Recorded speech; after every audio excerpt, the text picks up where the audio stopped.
everybody. My name is Keely Spring. I'm a licensed marriage and family therapist in the state of California.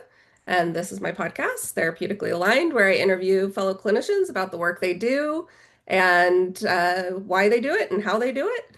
And to that end, I have with me today somebody I'm just meeting who excited to learn more about her practice. This is Shereen. Shereen, if you wouldn't mind kind of giving the broad strokes of your practice, who you work with, what types of populations you work with, where you're located, kind of the general information people might want to know. Sure, yeah. So I'm Shereen Mohsen. I am a licensed clinical psychologist, and I'm licensed here in California and in Washington, D.C. And my practice is in San Jose, in California. And I currently work with adults and couples. Um, my focus regarding couples has been primarily around ethical non-monogamy and polyamory. And I'm happy to share a little bit more about what that means. And when I'm working with individuals, some of the specializations I have include like EMDR, so really trauma focused work. And I also work from an internal family systems lens, and really help people struggling with depression, anxiety, as I said, trauma and identity difficulties, and yeah, and relationship struggles. So those are some of the main things that I see in my office right now. And also another thing actually that I do is ketamine assisted psychotherapy. Oh, interesting. Yeah, yeah. So that's something that I recently added to my practice just within this last year. hmm hmm Yeah. And so Shereen, you did introduce some interesting terms there that I don't know everybody is familiar with. Would you mind kind of talking through kind of the ethical non-monogamy Mhm. those Yeah. terms? Yeah, so ethical non-monogamy essentially means that a person is having multiple relationships, that they are choosing not to be monogamous, and they are very transparent about it. So this could be casually dating, or they could be more established, committed relationships. But the ethical piece is that they're being very open about it with the people that they are dating. And then polyamory is kind of under the umbrella of ethical non-monogamy, and it refers mostly to people who are in committed relationships and they're having multiple relationships. Mhm. And so the piece there, though, also includes complete transparency and openness around that. Mhm. And so that's a community that I've connected with over the last several years, and I've really enjoyed working with them. Mhm. And then EMDR has gotten a lot of popularity these days, and that stands for eye movement desensitization and reprocessing. Mhm. And that's an evidence-based approach to historically, it's always treated trauma, but now we've really found it to be really helpful with phobia, anxiety, depression, basically anyone who has these really fixed negative beliefs that they're having a hard time kind of untangling and moving towards, bridging the gap towards a little bit more of a positive way of feeling towards themselves or about the world. And that's EMDR. And then I had also mentioned internal family systems, which is also an approach I use. That is really very like brief explanation around it is all about just kind of connecting with the different parts of ourselves and developing relationships within ourselves and this theory actually comes from like a family therapy approach and kind of like we have this like internal family within ourselves. And yeah, I've really found that approach to be really useful with my clients. Yeah. A previous clinician told me something that I hadn't known, which is that the movie, what's the movie with Riley and her Inside out. Inside Out is Yeah. based on the parts model, right? She's got the Right. different parts within her that are kind of Yes. talking and coordinating and yeah.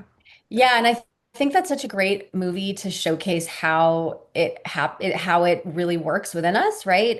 For both kids, I think for kids to even learn that language, but then even for adults. I mean, oftentimes with the adult clients that I see, when I'm introducing the model, I'll actually refer to that movie and say, "Did you ever see it?" Or if you're curious, watch it. It's a good movie, you know? And so and it just helps people recognize, like, oh, yeah, I do have these different parts of me. And it has been really helpful just Mhm. for them to identify that. Yeah. Yeah, for Yeah. sure. Well, we will dive into a little bit more kind of nuances about how that kind of looks in practice for you. But Yeah. before we do that, would you mind just kind of sharing what was your journey to getting here? Why did you decide to take this path? What Yeah. was, kind of the trajectory that led you here? Yeah, I would say it really started in college for me. I was in therapy myself and just found it really inspiring watching what my therapist was doing with me. And I was a psychology major already, but just didn't really have clear ideas on what I wanted to do with it. And I remember vividly, like it was both my therapist and then it was also this professor I had. I believe she was teaching like abnormal psychology or something like that. And it was just those two figures in my life at the time where I'm like, this just looks so cool. And I just really naturally gravitated towards it. Mhm. And so then I had decided to move forward with my doctorate degree right after undergrad. And it's really just been like sailing from there in terms of just my passion for the field and my passion in helping people. And I think a really big part of it too has also just been through my own exploration and work on myself that then I think has helped me help my clients more effectively.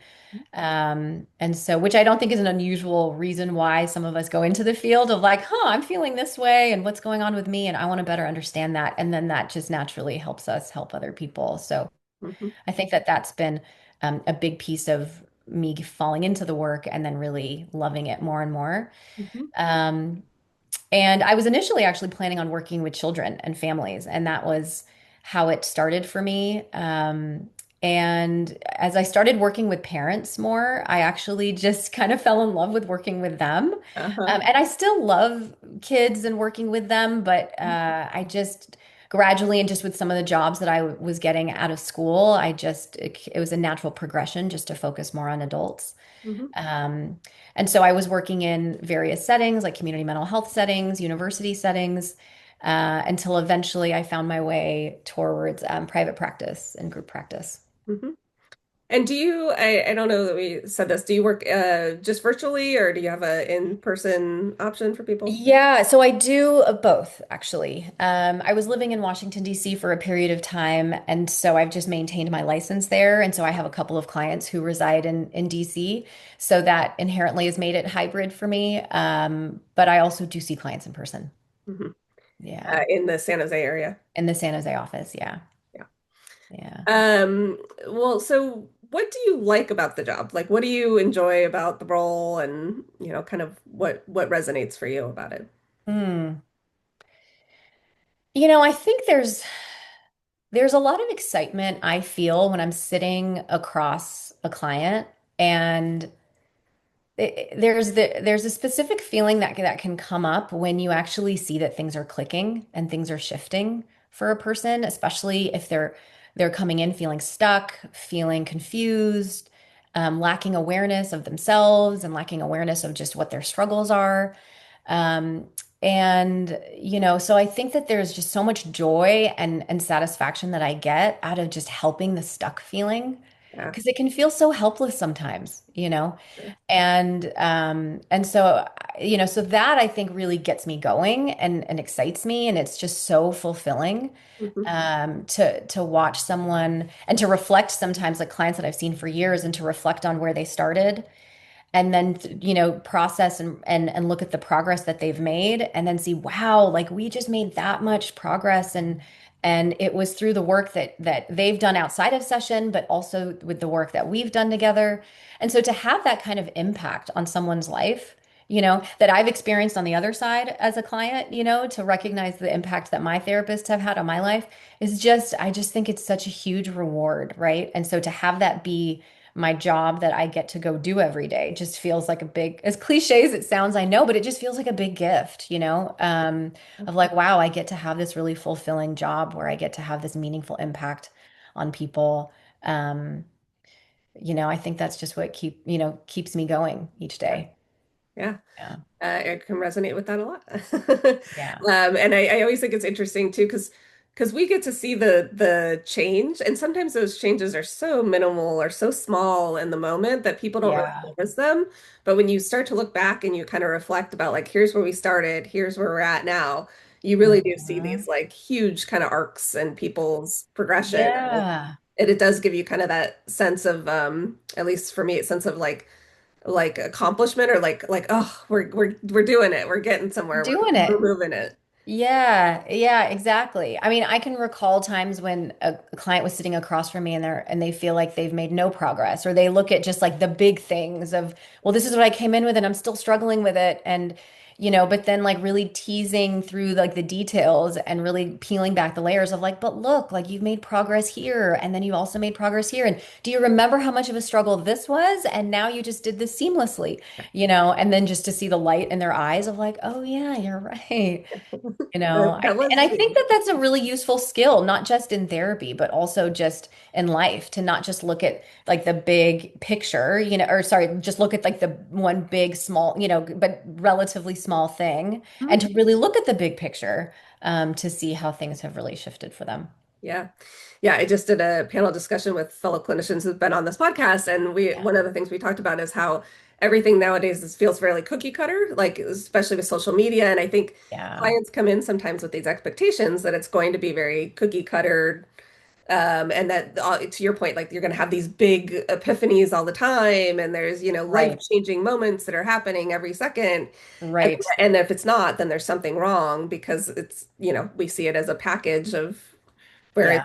this more nuanced, very subtle thing that over time changes because the way I frame this with my clients is it took a long time to create those patterns. Exactly. It's going to take a long time to create a different one. Yeah, and I think I use that too, and I think that that's really helpful. And I think sometimes it can feel really discouraging for clients based on the information that they get from media of Yeah. just like, oh, this is really going to take so much longer than I thought. Yeah. And I think I even had that experience myself Sure. of just like, oh man, like this Yeah. actually is just so much more work than I initially thought it would be. Yeah. And but I think, and this is where it can be really important to not just focus on the end goal, Yeah. you know, but to also really just look at like the little wins Yes. throughout the process. And I think that's what can keep a person going. 100%. Yeah, 100% agree. yeah, Okay, so you mentioned two modalities there, EMDR and IFS. Um, Could you speak a little bit? I mean, you gave us a kind of high view of them, but maybe we can combine this with my typical next question, which is what does a yeah, typical session look like? So how yeah, do you kind of incorporate those and what does that kind of process look like for you? Because I know EMDR can be a little bit more formulaic in some ways that it has, steps and all that kind of stuff. yeah, But I also have met clinicians that use it a little bit more loosely, depending. So yeah, yeah. you might kind of speak into that. Yeah, I mean, I think in the beginning, I'm really, with a client, I'm really understanding what approach is going to be most useful for them, right? So, like, even though these are the two main approaches I'll use, to your point of it not being cookie cutter, right? Like, when I'm meeting with a client and really initially just getting to know them, I'm like, okay, let's really sit back here and try to understand what is it that's going to be most useful for you. So sometimes that means EMDR, sometimes that means IFS, sometimes that means a little bit of both, sometimes it means neither of them, Fair. right?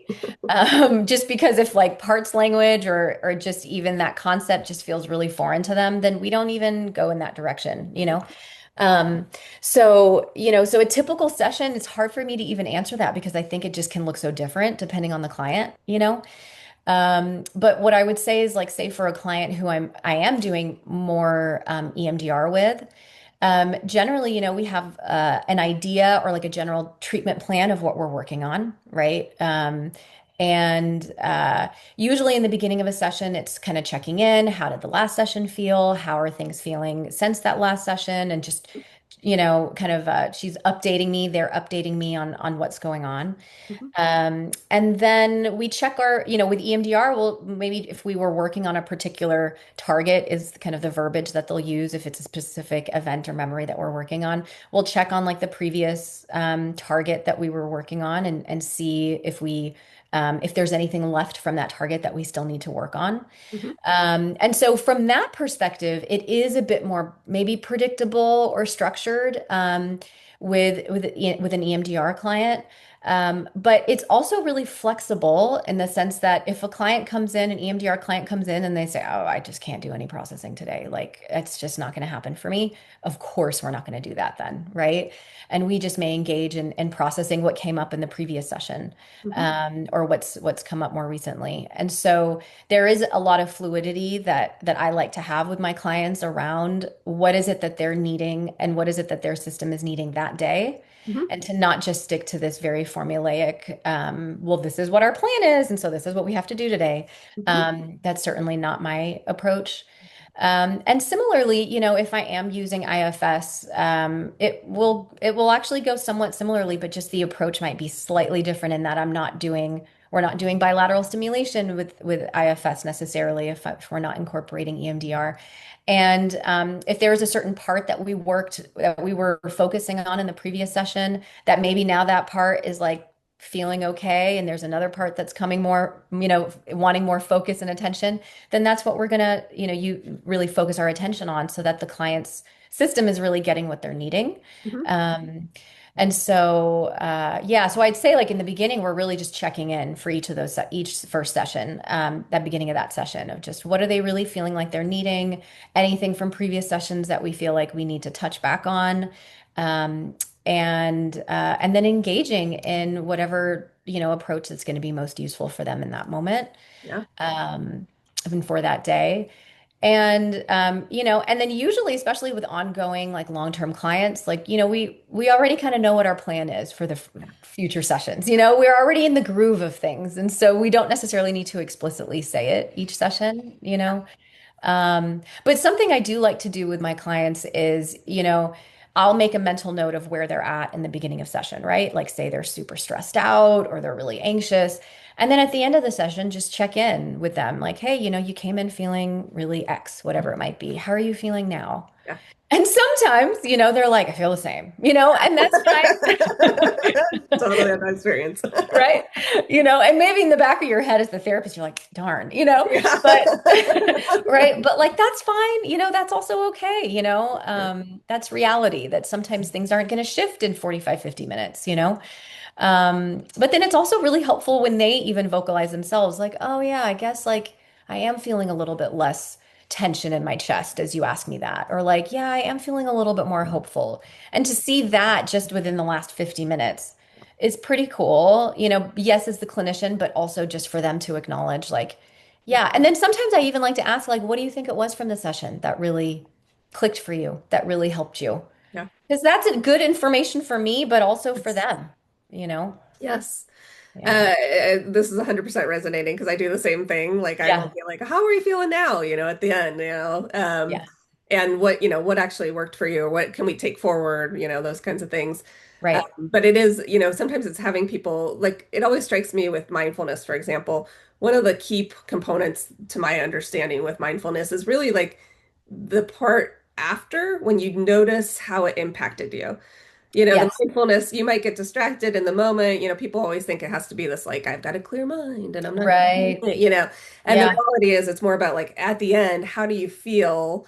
And can you reflect on that and be like, oh yeah, actually, I am calmer and I don't have this anxiety buzz going on, or, and then that Yeah. is what kind of drives the brain to have this model of calm is Yes. reflecting on it. And I think, kind of what you're speaking to in the sessions is like having people tap into acknowledging like, oh yeah, there is a difference. Like let's pause and see what the difference is here. Yeah, exactly. And allowing and really facilitating that connection to their body, like what's the shift in their body, but then also what are they noticing Yes. emotionally, intellectually, right? Like, oh, my mind's not racing as much, or yeah, I'm feeling more calm, still a little nervous, but my body's feeling more relaxed. Like those are all great Yeah. things to prompt them to connect to. Yeah. 100%. Yeah. And since this didn't kind of come up with this question, but I want to dive in a little bit more Yeah. with the open relationships that you kind of work with. I've had this, I will admit, this is not my forte. I have had, because I'm in the Bay Area, I have had a number of people come in and I have Hmm. worked with them loosely around this and gotten consultation around, how to best do this. But Yeah. it is really kind of a specific niche. And when you're talking about transparency, I tend to talk a lot in these moments when somebody does present this as around communication. But Hmm. I'm curious kind of how would you kind of say like a session with somebody who's dealing with this kind of issue, when you're talking transparency, what are kind of the key components that you see that you kind of have to work through or maintain? Yeah, I mean, I think you know, if someone is coming to me who has who is engaging in open relationships and they're maybe struggling with communication, right? Or they're struggling with the setup, right, of having open relationships, which certainly happens. Um, Usually, I have found that it is due to a lack of transparency, Hmm. right? They think that they're being transparent. They think that they're being open, Hmm. but on the other side of it, things are easy to be misinterpreted. Hmm.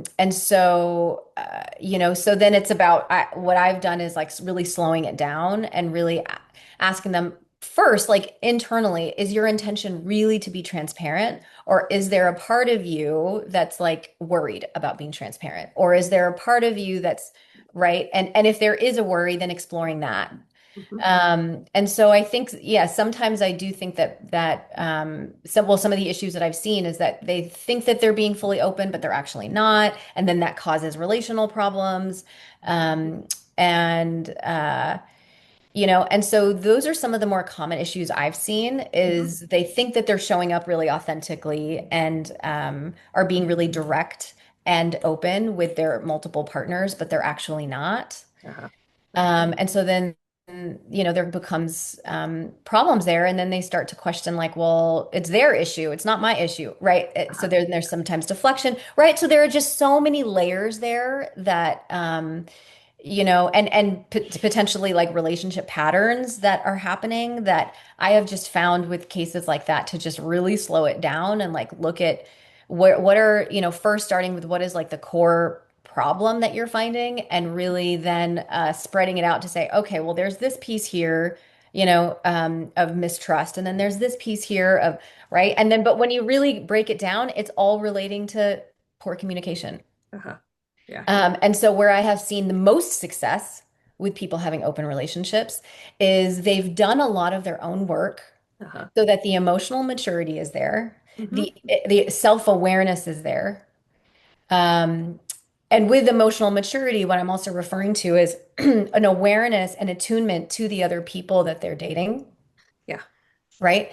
Yeah. And sometimes when that work has not been done and people are just like, "Oh, I'm not going to do that work. I'm just going to jump into these open relationships." That's when we tend to see problems. Yeah. Yeah. All I right. don't So know if that that, answers your that question. aligns with where how I view it. So, Yeah. yes, no, it totally answers the question. Um, one other piece I just want to bring up because I've had my own struggles with this in terms of clients coming in is when one person wants an open relationship and one person does not. Yeah. And do you see that that is kind of a common thread as well in the practice around this? Yeah. Yeah, yeah. Or I mean, and there are different makeups, right? Like there could be a relationship, a couple who where one wants to be open, maybe the other one doesn't want to be open and engage in other relationships, but then is maybe okay with the other person being Ah, open, yeah. right? Like so there are Yeah. different setups there. Fair. But there are definitely cases where, yeah, one is wanting to be open, the other is not, and then it's like, well, where do we go from here? Yeah. And I've worked with couples where the person who initially didn't want to be open is open to trying. Uh-huh. But there's so much work that needs to be done to ensure that that couple is super solid and their foundation is solid before they open things up. Yeah. Because it's kind of like, there's this joke of, well, if a couple is struggling, they decide to have a baby and they think that that's going to be a band-aid to the issue, Yeah. or they think that's going to help with the issues, but it ends up just being a band-aid. And then what ends up happening is that it exacerbates their issues. 100%. The Yeah. same thing with opening up your relationship, right? And so I've actually really enjoyed working with couples who want to open or who are open because it allows me as the clinician to just be really direct. If you want to do this, and if you want to do this in a way that's actually sustainable, these holes that are in your relationship, these gaps in your communication, or this piece in your relationship where you don't trust, this is going to get worse Hmm. if you Yeah. open it up. And so to be that direct about that is kind of refreshing for me For as the sure. clinician. Yeah. And for me to just share like the couples I have seen where they are successful in this, they've done a lot of the hard work, both individually but also as a couple, in Hmm. order for them to get to that place Yeah.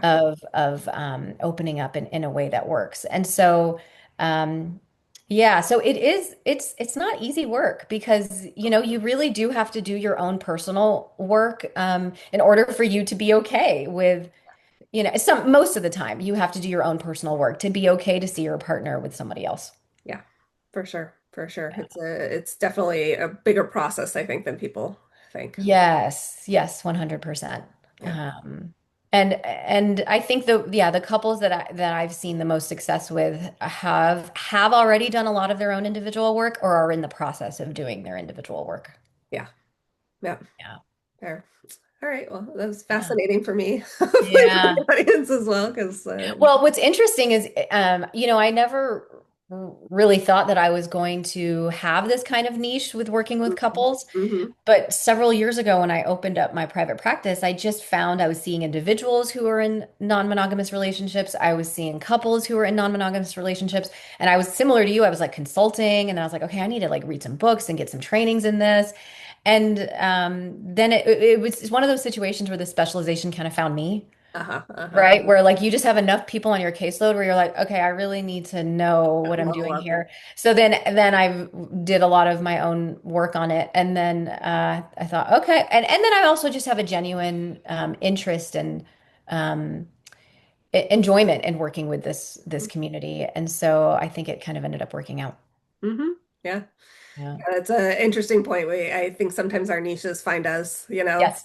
they just Yes. kind of you stumble into them and you're like, oh, there it is. Okay. There it is. Yeah. I Exactly. guess this is Yeah. what we're doing. Yeah.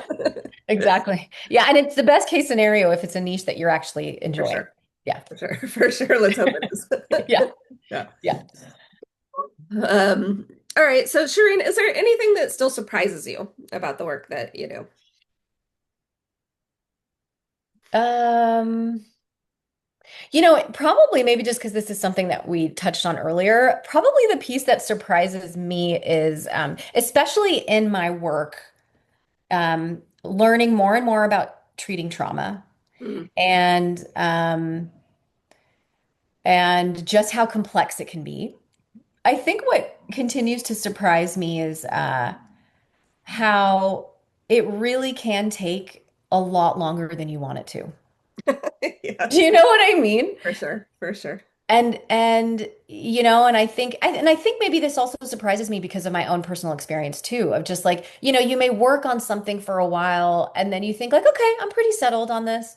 And then as you evolve and as you get older and different things happen in your life, it like reopens Yeah. and you're like, oh, okay, here it is again. Yeah. And I'm experiencing it differently. And I've seen a lot of clients go through that of like, yeah, but I did a lot of therapy on this a while ago and I'm fine on this. I was fine on this. And now it's coming up in a different way. And so then we really better understanding, okay, why that is. Um, so I feel like just the different layers of how therapy can scratch on these different layers and how you may think that the work is done, but actually the work is never done. And taking that in as not as this discouraging, oh my gosh, it's never done, Mhm. but like no, instead like it's a journey, Mhm. right? That you just keep working at it and you enjoy the wins along that journey. But yeah, I think there was a period of time where I thought like, yeah, you do your work and you heal and you're good. Done. That's not the case. Yeah.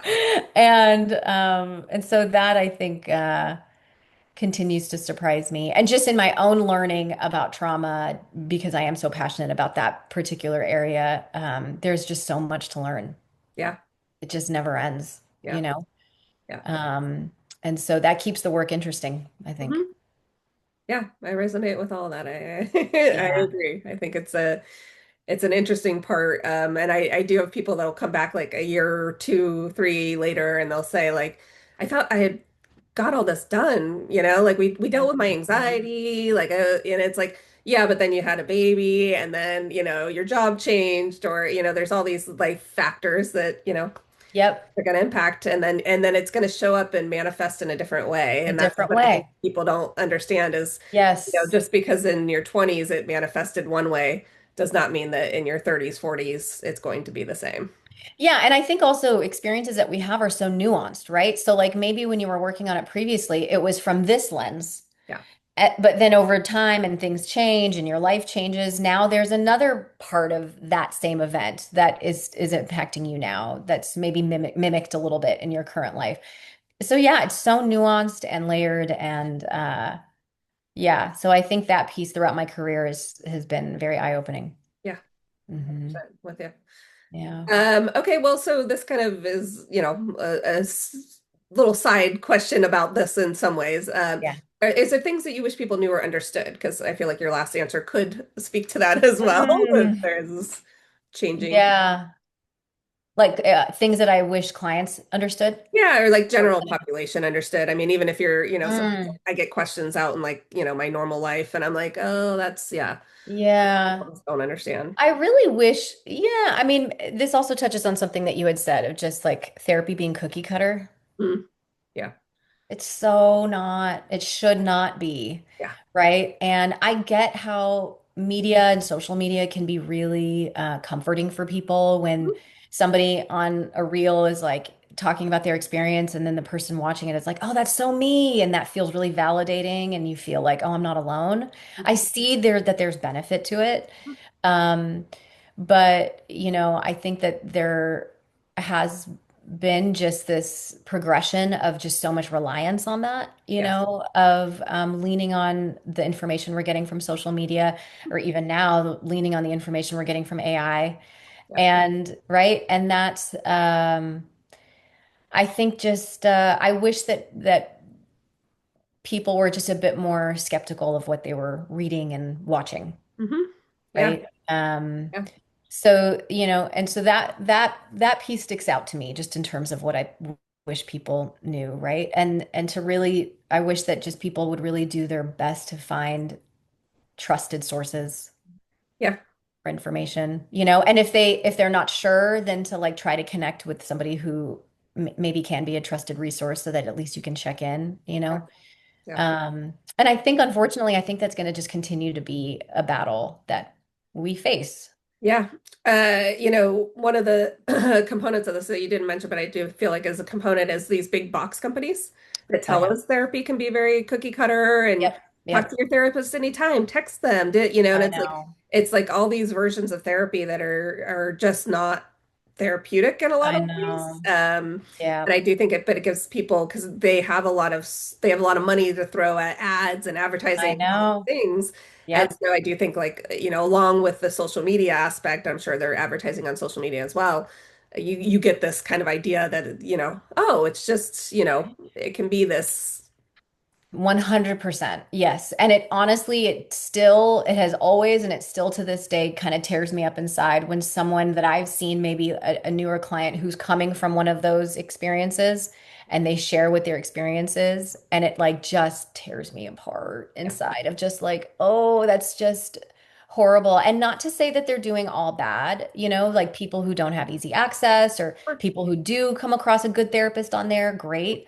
Um, and that's amazing that there's more access. But when it's, because it brings up the question, like when a therapist is seeing like 50 clients in a week, like Yeah. how present can you really be, And so I think that that does definitely bring up concerns that I have just around the field and what's being put out there and what clients are receiving, and then how that ends up impacting their impression on mental health services.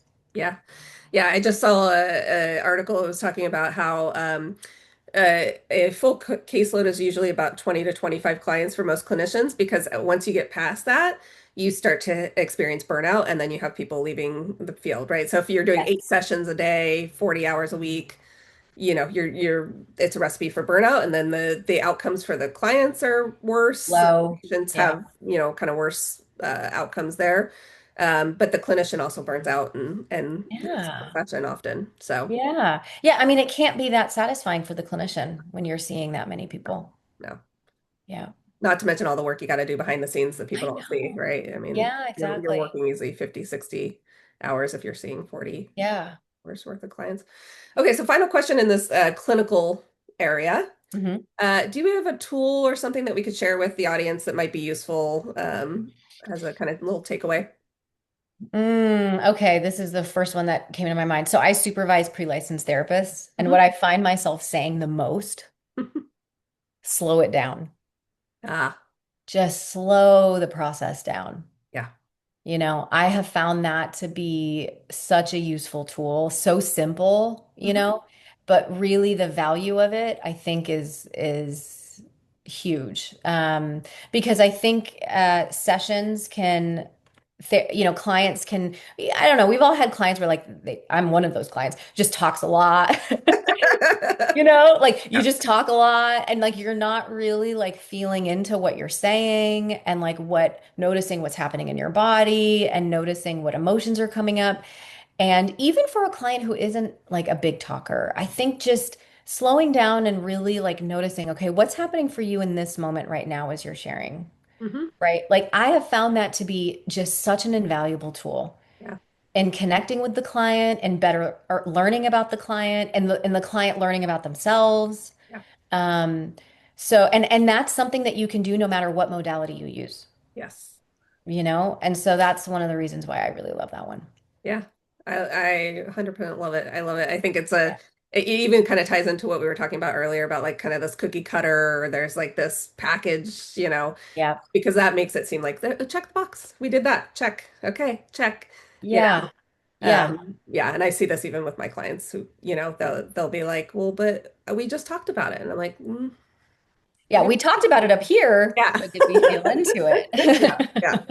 Yeah, I had one founder years ago, and I remember him saying, "I did not expect you to go there. Like that's not what I expect." And it's because he's a founder, and he's like, "Go, go, go, go, go," And I was Yeah. like, "We're slowing it down. We're just gonna slow it Yes. down." And he was like, Yes. "Oh, that's weird." And I was like, "Yeah, but that's." Yeah. Well, and I don't think that we're primed. We're not like encouraged in our day-to-day life to slow things down. In fact, it's usually the opposite, Yes, right? And so I think that makes it even more important. for And sure, it's also a tool that when a client is doing it with you in session, it's also a tool that they can take outside of session, for sure.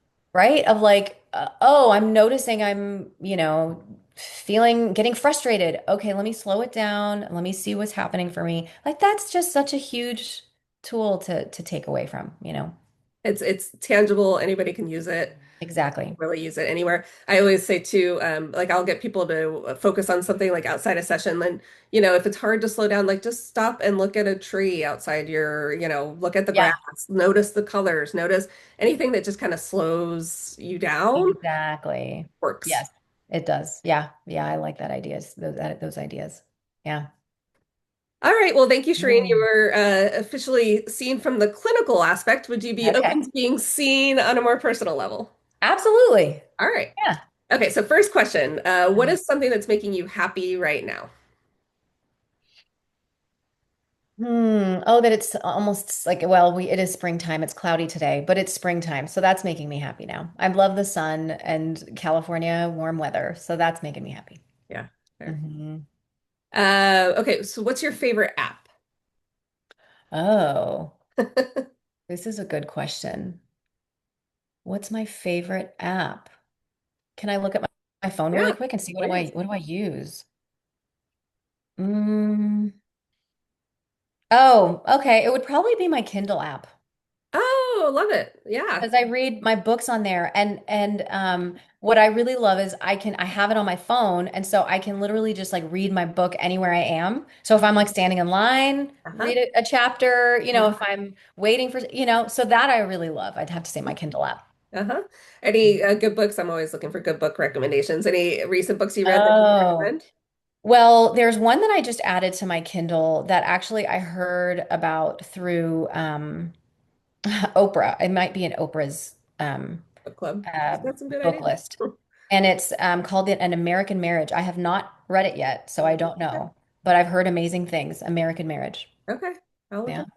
Yeah.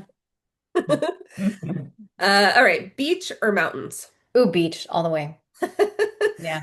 Like a sunny tropical beach or like any beach or, Northern California beaches. No, I too mean, I'll take any beach if I have, I'll say any beach, but if I have a choice, I would say tropical beach. yeah, fair. Or Southern California beach, honestly, because tropical beach you deal with humidity, and I'm not a big fan of humidity. But if I have to deal with humidity, I'll deal with it on the beach. Fair. Yeah. Okay, what is one thing that movies never get right? Therapy?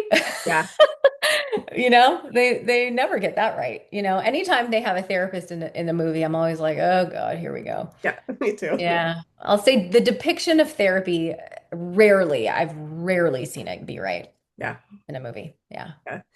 Yeah, my this isn't a movie necessarily, but we were watching Shrinking last night, and we realized that we didn't even finish the last season. Yeah.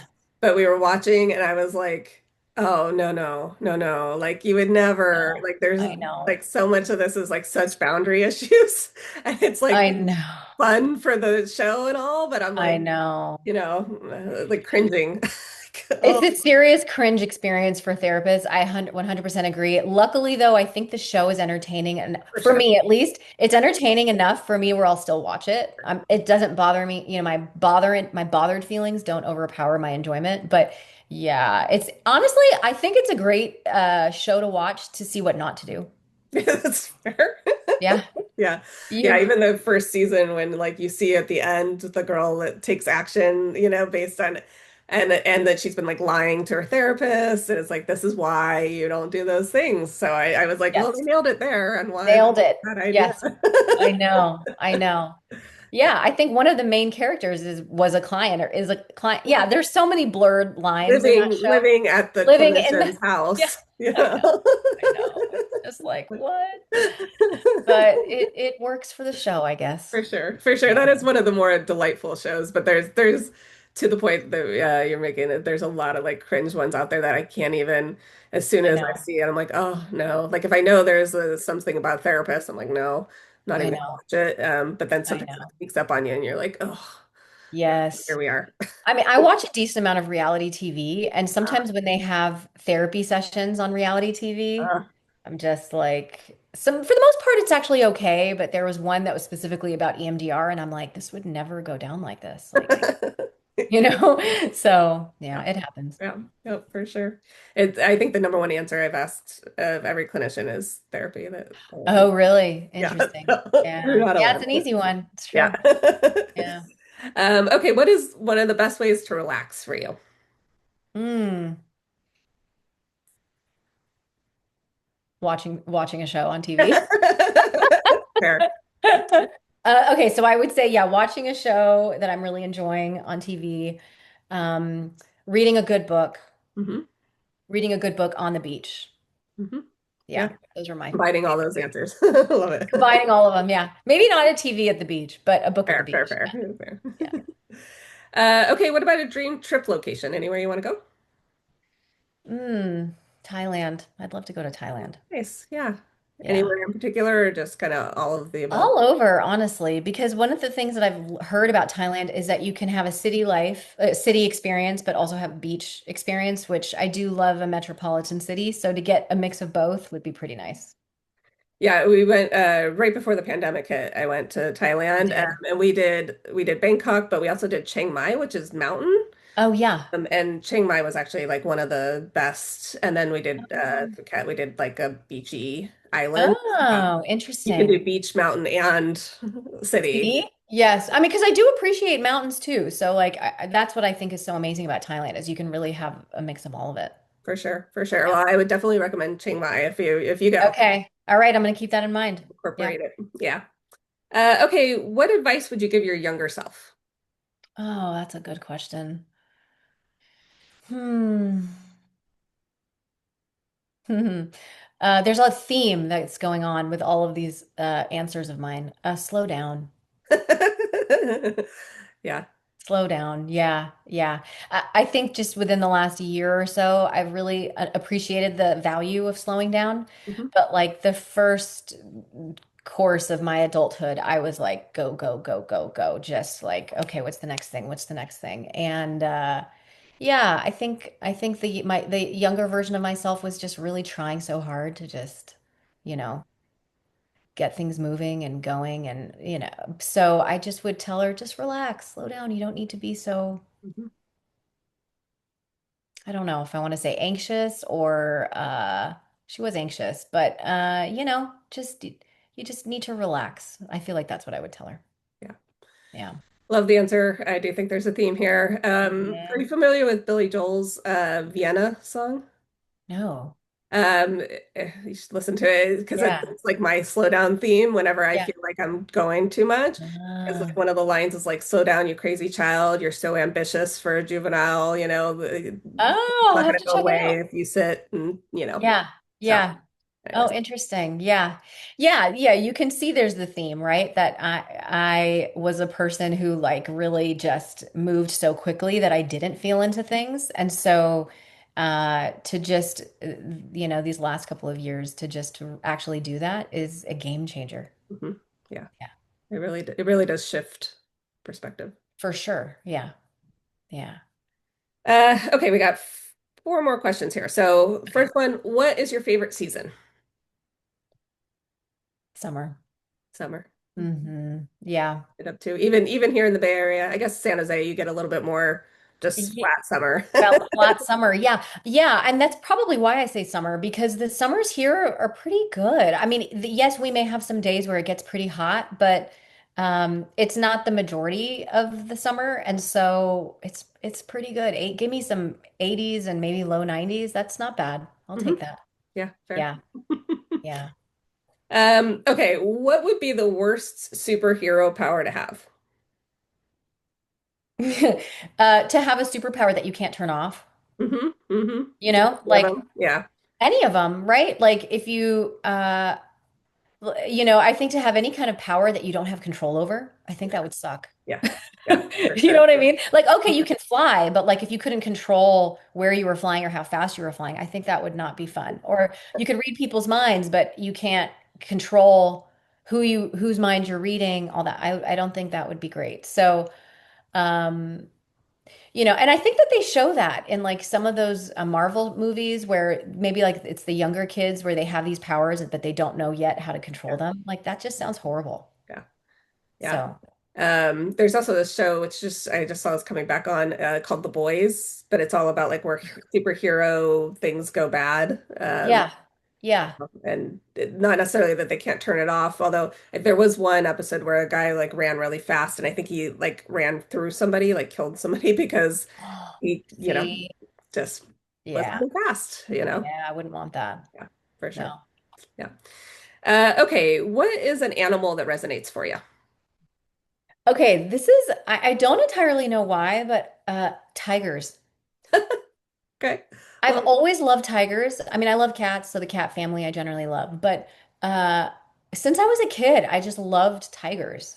I don't quite know why that is. Like, if I had another life, maybe I was a tiger. I don't know. But I just have always loved, if I got reincarnated. So yeah, I would say a tiger. I think that when they're sleeping, they just look so like beautiful and regal, but then they mhm, also have a fiery mhm, side that you have to mhm. kind of be aware of. Yeah, tigers, I'd say, are just beautiful animals to me. Yeah, Hmm. good answer. Yeah. Okay, so final question. When you look back at your life, what do you hope you'll be able to say about it? These are good questions, Keely. Um, that I lived my life fully and lived my life that in a way that was aligned with my values. Yeah. Yeah.